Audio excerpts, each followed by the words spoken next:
Espainiako gobernuak Euskal Autonomia Erkidegoan duen ordezkariak salaketa jarri du Auzitegi Nazionalean larunbateko mobilizazioaren kontra. Carlos Urquijok aurreratu duenez, adi egongo da, tantaz-tanta ekimena egiten bada, zigorrik gabe gera ez dadin.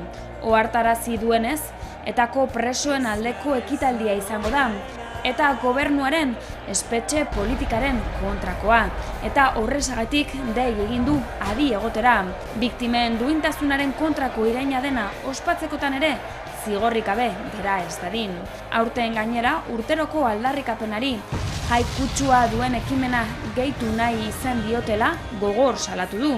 Hiltzaileen askatasuna eskatzea ez baita ezer neutroa azaldu duenez. Mobilizazioa debekatzeko eskatu dute baita 3 elkarteek, hauen artean AUBT eta Dignidad y Justicia. Herrira mugimenduaren jarraipena dela eta mobilizazioaren helburua etako kideak gorestea izango dela argudiatu dute aipatutako 3 elkarteek.